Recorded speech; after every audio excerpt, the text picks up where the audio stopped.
Black Mirror is a Netflix-produced episodic anthology series based on the rapidly advancing technology of our society, exploring how it defines and shapes our human culture. The series is the brainchild of Guardian journalist Charlie Brooker, and he visualizes this phenomenon through constantly changing settings and characters. This allows the script to freely explore several worldviews and cultural perspectives. The trade-off, however, is that these same worlds and perspectives have to be meticulously rebuilt at the beginning of every episode. And while the development of the world can crutch itself on the skills of several editors, audio technicians, and cinematographers, the critically important connection between the audience and the protagonist is entirely dependent on the skills of the actor. The actor's ability to endorse their character through the lens of the camera is particularly put under pressure when working in an episodic anthology format. Unlike a feature film or a long-running TV series, the audience are given a drastically short span of time to connect and empathize. And with this being Black Mirror, the typical twist often relies on an emotional investment from an audience member to create a satisfying payoff. It is because of this that Black Mirror actors, specifically, must be above all else efficiently engaging. When life gives you lemons, you make lemonade. But when life gives you Jesse Plemons, you make USS Callister. It's the first episode of the 4th season of Black Mirror, and is essentially a live-action dramatization of what really happens when you put your Sims in a swimming pool and remove the ladder. A masterful display of efficient acting is showcased here by Jesse Plemons, who plays the twisted technician of Robert Daisley. The reason I personally find this portrayal to be so intoxicating is due to the incredibly layered and nuanced characterization Plemons provides, oftentimes communicating sinister intentions without uttering a word. Our introduction to the character of Robert is both parts misleading and revealing. We're thrust into a campy Star Trek-inspired space world. The classically adorable lo-fi doors part ways to reveal our supposed protagonist. Following the beats of the classic space romp, Robert is portrayed as our cheesy, ass-kicking, cool-headed, heartbreaking hero, and Plemons plays this cheese wholeheartedly. His physicality tells us all we need to know about what we're dealing with. He stands tall, with a hardy stoic expression, moves with purpose, sits with a wide open stance, and provides confident and concise hand gestures to illustrate his points. As we bask in the euphoria of our captain's victory, we are suddenly thrown into a new yet familiar situation. The doors part ways, revealing Robert once again, but under drastically different circumstances. Almost immediately, we can see a stark difference in the way this iteration of Robert is portrayed. His eyeline springs to mind, as we can see his gaze meekly pointed towards the ground, avoiding eye contact with the surrounding characters. This is a perfect example of Plemons playing with his connection to the audience. You can see when we first meet his character, he confidently barrels down the lens of the camera as if to establish some kind of alpha male dominance. In our second meeting, however, he awkwardly points his eyeline away, suggesting that he is a character who doesn't want to be noticed, not only by the surrounding ensemble, but by the audience themselves. This is completely juxtaposed to his previous performance, and quickly establishes a pathetic veneer to his real-world persona. Plemons continues to provide character exposition through subtle physicalization as he leaves the elevator. His eyeline, as we have already established, is low and unprovocative. His body language in general is severely closed off and internalized, and he is clearly lost in thought, disconnected from the unhappy reality he finds himself in. We learn even more as he leaves the elevator. Unlike the simulation, here he is clearly afraid of confrontation and has trouble asserting himself as he protests with a contrastingly soft and creaky voice. Excuse me. Excuse me. As the lens follows him, we watch as he quickly tears his hat from his head, sporting an almost frustrated demeanor as he reveals his thinning hairline, finally reaching the gates with his hunched, defeated posture. Now, I've mentioned the phrase efficient acting several times now, and I feel this breakdown encapsulates this ideology perfectly. To summarize, in the time Robert Daisley takes to walk from the elevator to the front desk, Jesse Plemons has already established several fundamental traits of his character and communicated a layered personality for the audience to connect to. To put this in perspective, he achieved this using just 15 seconds of screen time, out of a total 1 hour 15-minute runtime. This means that less than 0.3% of the entire episode was needed for Plemons to convey an established and complex personality. If an efficient actor there ever was, it would be Jesse Plemons. We continue to follow Plemons as he works his magic, building on his development with several awkward gestures and a display of genuine internalized loathing through his eyes and facial muscles. Eventually, he reaches his office, where we meet the character of Nanette, and we get to see a personal side to Robert that's never really vocalised at any point, but thanks to Plemons, doesn't need to be. After he's engaged in a conversation with a beautiful young intern, and notably idolised, we see Robert with a goofy, embarrassed grin. This smile is unlike the smug smirk betrayed by his space captain persona, and specifically calls out the synthetic front he puts up when in his own personal world. Even his obsession with Space Fleet is subtly showcased as we see how tense he becomes when Nanette mishandles his tapes. Yeah, so Callister is like the... Yeah, when we set up the company... The choice to meekly reach out and reluctantly take the tape back is actually an especially layered gesture. This one movement encompasses the character's love for his possessions, his awkward crush on the intern, as well as his fear of direct confrontation. Where one actor may have only focused on a single aspect or even just the action of taking the tape, Plemons has taken the simple movement of taking an object from someone and layered it with character and intention. At this point, the line between Plemons' personas begins to blur, and we see the character's internalized hatred begin to manifest itself openly. Blink and you might miss it, but as soon as the doors open, Robert's eyes immediately lock to his subordinate Walton. Once again, he's moving with purpose, but this time we see the seething hatred through his cold eyes and furrowed brow, accompanied with an almost calmness as he chokes Walton, only briefly breaking to let out a euphoric grin at the psychotic actions he is finally able to externalize. Interestingly, from this point onward, Nanette becomes our protagonist, taking the brunt of the screen time. This transition is only possible thanks to the sheer amount of character development Plemons showcased. The audience now have a fully fledged antagonist as well as a carefully moulded insight into their motivations and characteristics, despite only being a fifth of the way through the episode.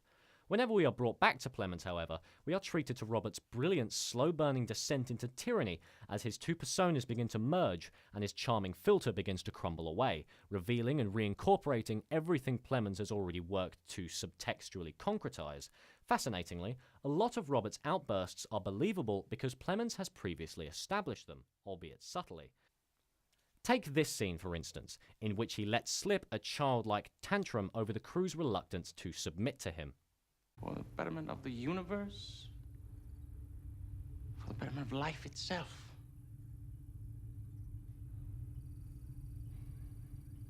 And you assholes are fucking it up!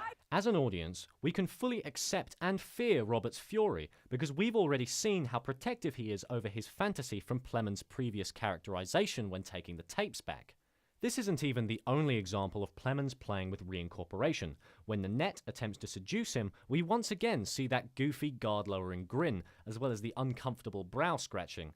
Both of these actions wouldn't be anywhere near as clear if Plemons hadn't already proven their meaning within different contexts. Once again, a masterful display of Plemons' efficient acting. The climax of the episode also acts as a climax of Plemons' character development, as Robert Daisley finally loses all control, resorting to pathetic fits of rage and failing to hold on to his Shatner-esque charisma. All of Plemons' relevant development wasn't aimed outward as simple exposition, but instead aimed through the lens of the camera. He personally shared several minute details with the audience so that they could piece together this delightfully devilish character. Plemons made his bed early, quickly, and efficiently, and was able to lie in it for the duration of the USS Callister. Exit fucking game! Exit fucking game! Exit fucking game! Nobody's completely sure what's going on, and that's sort of the joy, particularly in filmmaking, is that it's that uncertainty that can sometimes be where the really good stuff happens, and everyone is learning as they go along as much as anyone else, which I keep having to remind myself still, that nobody knows all the answers, and that's why you've come together to make something, is to see if you can get to some sort of answer or find the right question. I think that is what I keep having to tell myself. Well, despite his modesty, Alex Lawther has proven himself not only capable, but exceptional as a young working actor, able to convey complex internal conflicts with heart-wrenching delivery. But enough talk. The proof is in the pudding. I've got something. Shut Up and Dance is the third episode of the third season of Black Mirror, and in Lortha's own words, I play a 19-year-old called Kenny who stumbles into an online trap. And in the course of this comes across Jerome's character. That's your... Yeah, I'm my character. As my cue, my character's called Hector. in the interest of saving us all 50 minutes of required reading, I'll reveal now that Kenny has been recorded masturbating to online porn and must complete several increasingly illegal tasks to prevent the footage being revealed to his friends and family. We only discover in the final scene, however, that Kenny was pleasuring himself to child porn and is in fact a paedophile. Now, Kenny's relationship to the audience differs greatly from Robert's. While in the previous study we were privy to all of Robert's inner mechanisms, Kenny is much more secretive and is actively hiding his horrible secret from both us and the surrounding characters. This doesn't mean his performance is any less informed, mind you, it just means you may need a second watch to understand specifically what our boy Lortha is portraying. For Kenny, it's life or death, really, and that drives him, in spite of his terror, to carry out the tasks he needs to. For me, considering each event as it came in the shooting order as life or death, the stakes were always incredibly high. If Plemons' muse to communicate his character was power, then Lortha's muse is stakes, basing his reactions and decisions as well as when to heighten his emotional responses entirely on the driving need of the character, something that, while we may not be able to understand the first time round, we can certainly empathise with. Our introduction to Kenny shows him in a light we can't particularly get used to due to the nature of our episode, but this calm before the storm allows us to see Kenny in his most natural state and connect with who he is as a regular teenage boy. This is really where Lortha's efficient acting comes into play, as he has about 6 minutes before his inciting emotional incident to lay the foundations of his character and allow the audience to invest within it, in order to effectively invoke a response when shit hits the fan. We witness Kenny working his busboy job, a glazed, mundane expression on his face. While this physicalization itself is fairly relatable, Lortha is actually purposefully monotonizing his actions so that he can create a greater emotional juxtaposition in the following scene. Look at how drastically his emotional state changes here. He's immediately more loose and comfortable, a big glowing grin across his face, even a little giggle as he walks over. This contrast Lortha has presented creates an endearing scene and almost immediately solidifies Kenny as a caring and sweet character for the audience. Lortha actually incorporates this dynamic once again in the following scene. We see that indifference coupled with sincerity as he hopefully smiles at his co-workers in an attempt to make friends. This whole job sequence is the result of meticulously good foresight from Lortha as he employs these contrasting expressions to play a wholesome and endearing character for our audience to root for, while subtextually allowing these loving grins to undertake an intensely sinister context when we learn of the character's true nature. It's a unique performance that not only efficiently engages the audience with the protagonist, but truthfully reflects the character's driving intentions. Considering the eventual revelation that Kenny is a paedophile and the infamous cultural disgust that follows it, Lortha makes a conscious decision to physically humanize the character of Kenny as much as possible in an attempt to build a relatable connection. We can see here within this interaction with his sister, Liz! Liz, where's my laptop? Kenny is irritable, has a very tense, stroppy way of movement, and changes the inflections within his voice. It's the standard checklist of the immature teenage boy. Unlike the previous scene, Lortha isn't attempting to infatuate the audience. He's attempting to ground himself to reality so that the audience can relate through their own personal understanding. All of this development is finally put to the test when Kenny discovers he's fallen into a blackmailing trap, and we're treated to this beautiful performance.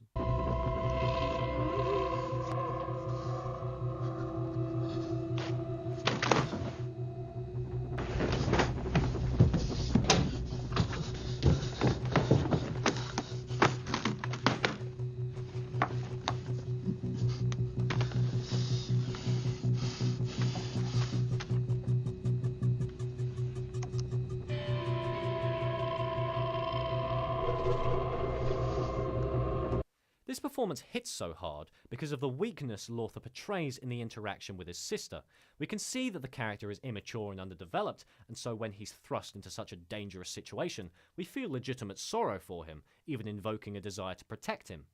Nobody is more aware of this than Lothar, however, and he plays it perfectly. We see him impulsively flailing his arms, struggling to make a decision, and even letting out random uncontrollable yelps. Impulses are unconscious reactions and urges. They signify our true feelings, fears, and desires. Lothar has a perfect understanding of how his audience perceives his acting, as well as a dastardly understanding of how to twist the knife. We're given a small look into the aftermath of this scene, in which we find Kenny in his kitchen. While he isn't nearly as panicked as he was prior, Lothar still treats us to a horrifying tableau. The 1,000-yard stare, the hand hovering rigidly over his phone. This is all made the more personal as we see Kenny hiding his feelings from his mother, and we watch Kenny's face contort and shift in an attempt to feel genuine. Lothar provides a perfect example of playing the stakes here, as Kenny is activated and must lie to his boss to escape work.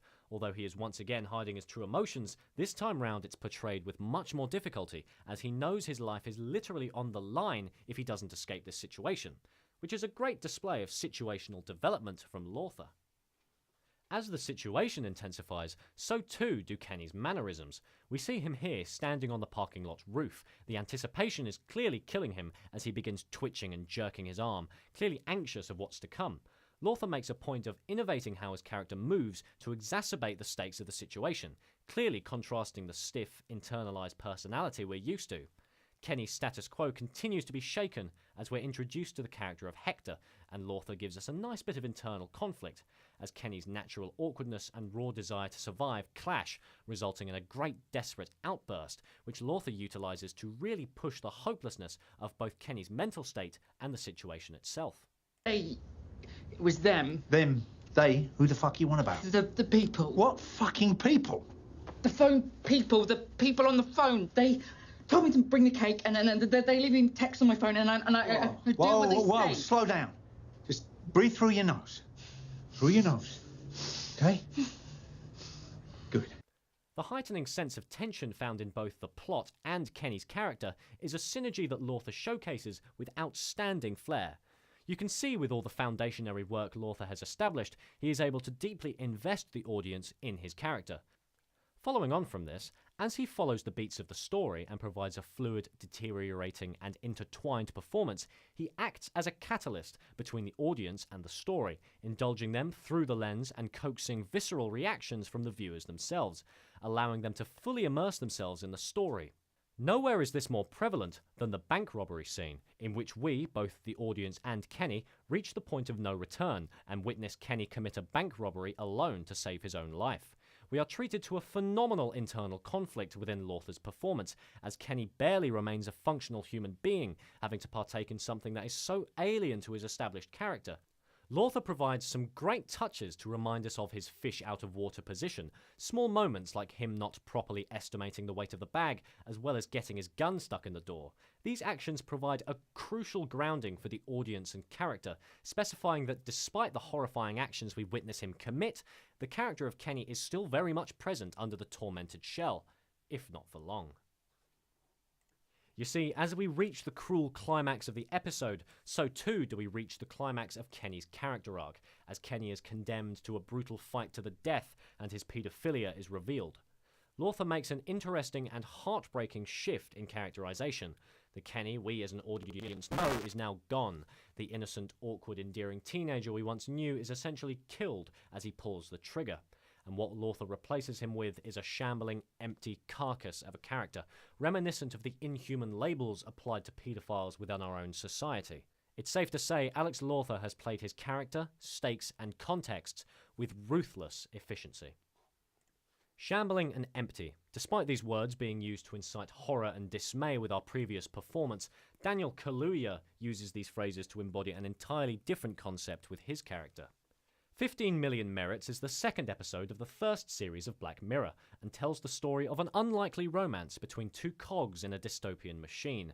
One of these cogs is Bing Madsen, played by a pre-Oscar nomination Daniel Kaluuya, who serves a very unique role in performing both his character of Bing, as well as serving as an expository support for the context of the established world.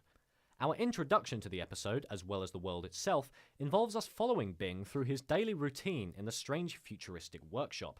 Kaluuya makes an active decision to maintain a monotonous, disconnected facial expression for the entirety of this montage.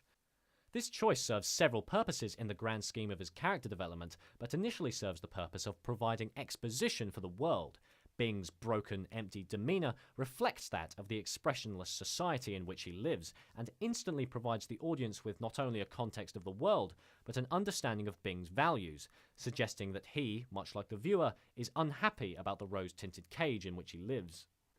The first time Kaluuya decides to portray a real sense of joy is especially telling about the nature of his character. We see it here in the cafeteria, when having a genuine interaction with another human being. It's an immeasurably sweet gesture, especially after seeing how unaffected he is by the numerous leisure activities provided. It sets him up as a character with a genuine empathy, as well as someone who can stand against the oppressive system we've been introduced to. This is shown once more after his first conversation with Abby, where we get to see a much more playful side of Bing. I mean, have fun. On the... A refreshing visual after the slog of contrived entertainment both we and Bing have been subjected to throughout the episode. Bing shares a very similar role with the previous protagonist, Kenny, where both perform as catalysts, with Kenny communicating the plot and Bing communicating the world. The daily routine is performed once more, but this time we see the genuine happiness within Kaluuya's performance.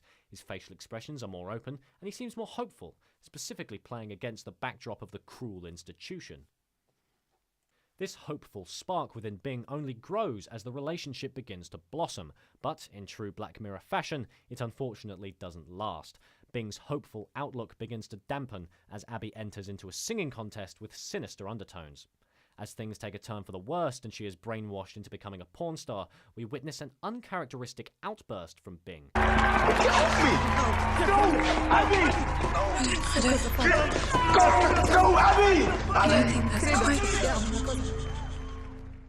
This dramatic deviation in personality from Kaluuya is a perfect example of how well he understands the intricacies of his character.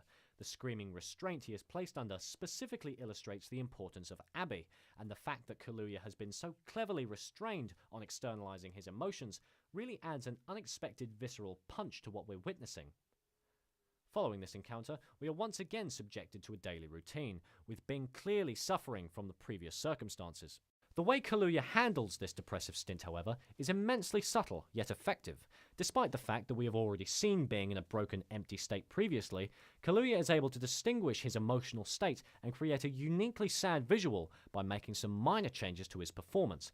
For example, all of his movements are much slower and more pained, with his mouth lazily hanging open, showing just how little effort he is willing to exert after his heartbreak. A distinctive, yet subtle contrast. Just as in life, often the unsaid is more interesting than the said.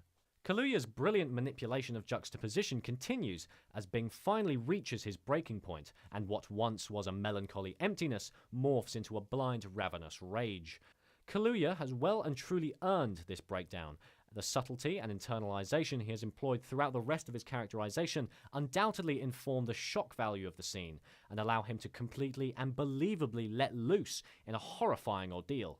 This eventually leads into Bing's final speech, in which he is finally able to vocalize the pent-up emotional abuse he's sustained throughout the episode. One more ugly joke in the kingdom of millions and then fuck you! Fuck you for happening! Fuck you for me! For us! For everyone! Fuck you! To put things into perspective, I'll mention that all of Bing's dialogue before this speech contains exactly 336 words, but this speech alone contains 406. It's safe to say that Kaluuya knows exactly how to synergize with both his context and script to create a gripping and heartbreaking performance.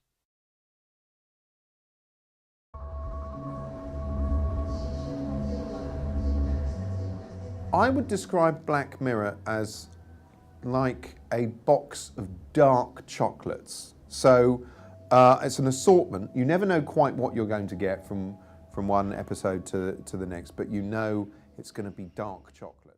Brooker is exactly right. As you have seen here, no two actors handle their approach to the monolithic task of playing a Black Mirror protagonist in the same way, and depending on the script or context, an actor must be prepared to lead their audience with fluidity, passion, and above all, efficiency.